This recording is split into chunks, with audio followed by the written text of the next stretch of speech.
Shalom dan selamat pagi. Dari Bukit Sion, saya menyapa Bapak Ibu. Dan pada kesempatan ini, kita akan belajar dari kebenaran firman Tuhan. Tapi sebelum itu, mari kita berdoa. Kami bersyukur Tuhan untuk waktu Tuhan dalam kehidupan kami. Malam telah berlalu dan Engkau masih bersama-sama dengan kami. Dan pada saat ini ya Tuhan, melandasi pagi kami akan melandaskannya dengan firman kebenaran-Mu. Tolong kami agar kami dapat memahami firman-Mu. Terlebih ya Tuhan, firman-Mu dapat mengubahkan kami dalam kehidupan kami seterusnya. Kami siap ya Tuhan, di dalam Yesus itu Tuhan dan Juru Selamat kami yang hidup. Amin. Bapak Ibu, saudara-saudara yang sama-sama dikasihi Tuhan, pembacaan kita dari Lukas 1 ayat 5 sampai ayatnya yang ke-25. Lukas 1 ayat 5 sampai ayatnya yang ke-25. Pemberitahuan tentang kelahiran Yohanes Pembaptis. Pada zaman Herodes, Raja Yudea, adalah seorang imam yang bernama Sakaria dari rombongan Abia. Istrinya juga berasal dari keturunan Harun, namanya Elisabet. Keduanya adalah benar di hadapan Allah dan hidup menurut segala perintah dan ketetapan Tuhan dengan tidak bercacat.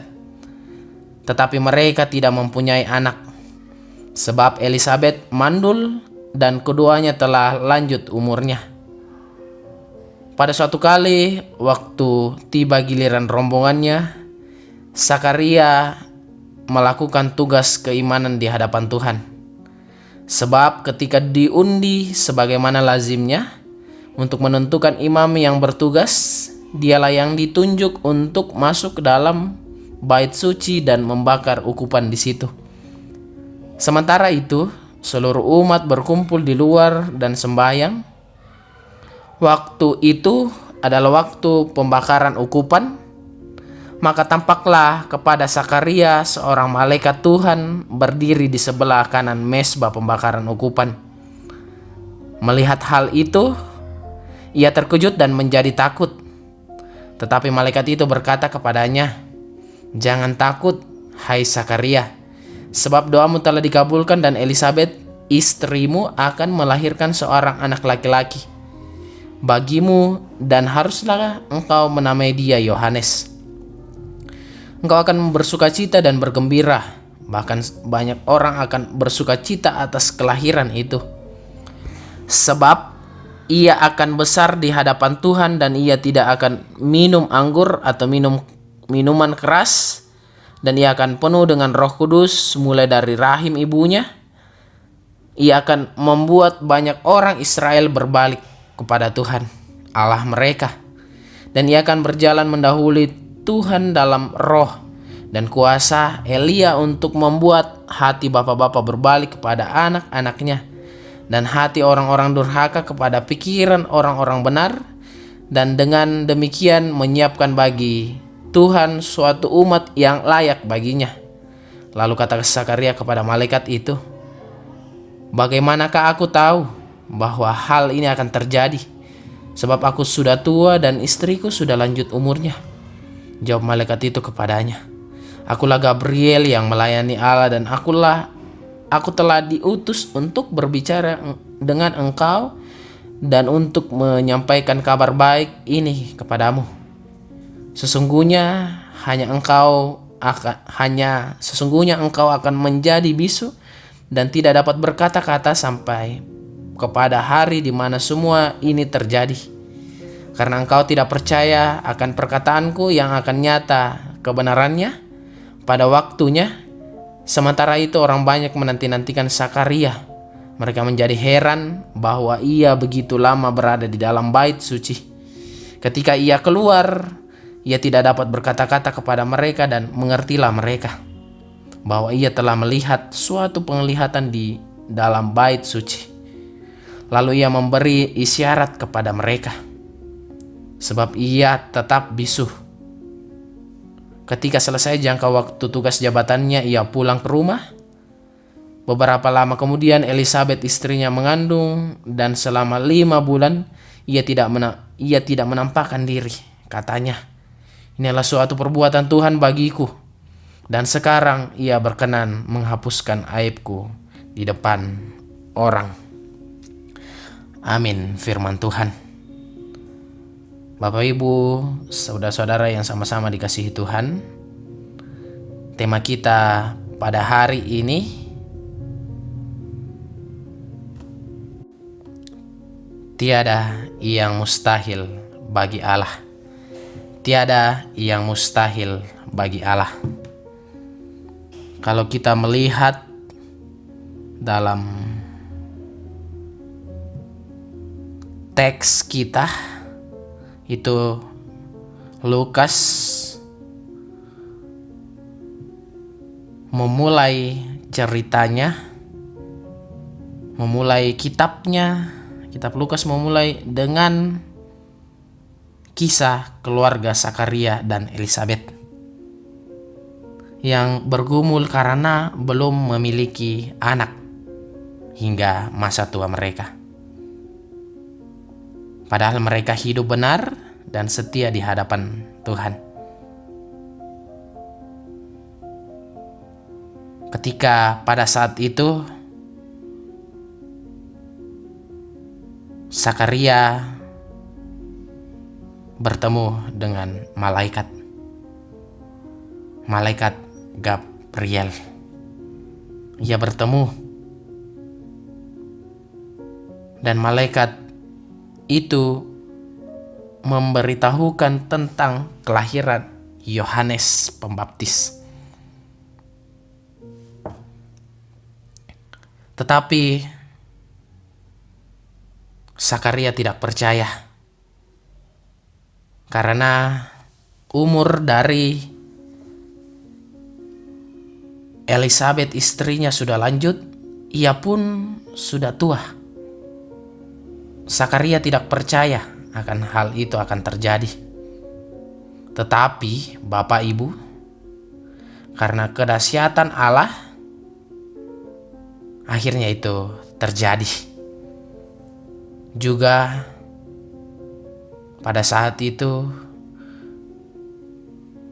walaupun hidup Sakaria benar di hadapan Allah, ia adalah seorang imam, tetapi ia masih meragukan kuasa Tuhan. Ia masih meragukan.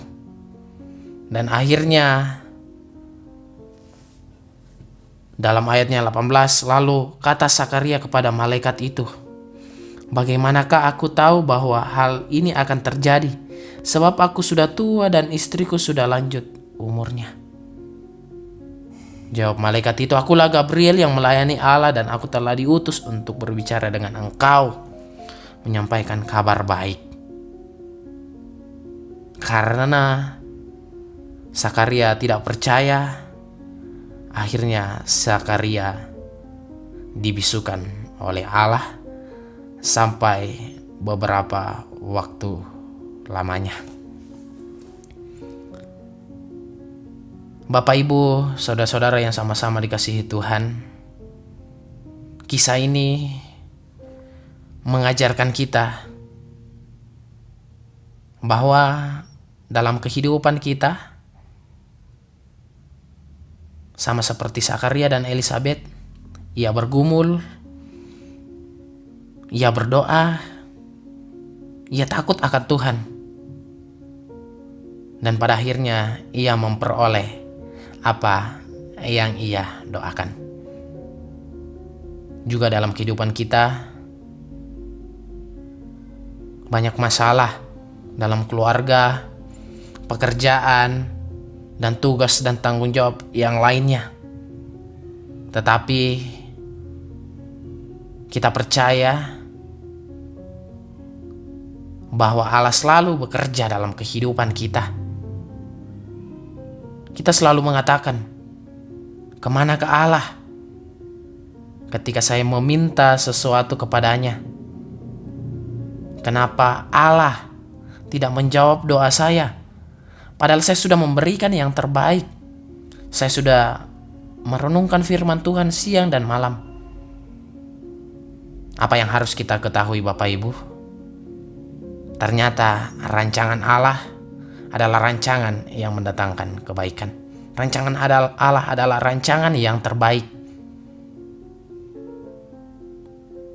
Meskipun begitu, juga dalam kehidupan kita melihat bahwa hal-hal yang mustahil dalam kehidupan kita mungkin sulit, itu akan sulit terjadi. Tetapi di hadapan Tuhan tidak ada yang mustahil. Semuanya pasti tergenapi ketika kita bersungguh-sungguh berdoa seperti Zakaria dan Elisabet. Kita yakini bahwa di hadapan Allah tiada yang mustahil. Bapak, Ibu, saudara-saudara yang sama-sama dikasihi Tuhan, untuk itu mari kita kembali dalam kehidupan kita. Kita nyatakan iman kita sama seperti Zakaria, perbuatan kita, sehingga keajaiban Tuhan itu nampak dalam kehidupan kita. Kiranya Roh Kudus tetap menolong dan memampukan kita. Terpujilah Kristus, haleluya, amin. Mari kita berdoa. Kami bersyukur ya Tuhan untuk firman yang tertabur di tengah-tengah kami semua. Biar firman ini dapat mengubahkan hati dan pikiran kami, agar kami dapat mampu untuk menjalani kehidupan yang Tuhan masih percayakan kepada kami. Dan terima kasih buat apa yang kami dengarkan ya Tuhan. Kiranya apa yang kami dengarkan itu dapat tertanam baik dalam hati dan pikiran kami. Ya Tuhan, kami berdoa juga untuk jemaat Tuhan yang dalam kedukaan. Tuhan datang sebagai penghibur yang sejati, yang terus menjamah sakit penyakit, sehingga melalui tangan medis, keluarga dan obat-obatan itu dapat memperoleh kesembuhan yang tentunya asalnya daripadamu. Kami juga berdoa untuk jemaat Tuhan yang dalam kedukaan. Tuhan selalu hibur, Tuhan selalu mengubahkan duka cita menjadi sebuah sukacita. Yakinkan iya ya Tuhan, bahwa hanya Engkau satu-satunya sumber penghiburan yang sejati. Bapa di sorga pun kami semua, baik selaku orang tua, selaku anak, selaku oma, opa, tante, om, Tuhan berkati kami semua. Berikan kuat sehat selalu ya Tuhan, baik dalam tugas dan tanggung jawab kami masing-masing, dalam pekerjaan, dalam pendidikan sebagai anak. Berikan hikmat dan kebijaksanaan. Ajar kami untuk mengandalkan Engkau dalam setiap aktivitas kami. Berkati pemerintah kami, bangsa dan negara kami, mulai dari pusat hingga pelosok tanah air ya Tuhan. Kiranya ia dapat mengerjakan tugas dan tanggung jawab di tengah-tengah kehidupan berbangsa dan bernegara di tempat ini. Bapa di sorga, kami juga berdoa untuk pemilihan umum yang akan dilaksanakan dalam waktu dekat ini. Tuhan campur tangan di dalam setiap apa yang dikerjakan oleh KPU dan usaha-usaha yang lainnya, sehingga ia dapat mengandalkan Tuhan dalam langkah kehidupannya. Berikan kuat sehat selalu dalam menjalani kehidupannya ya Tuhan. Bapa di sorga, kami juga berdoa untuk calon bupati.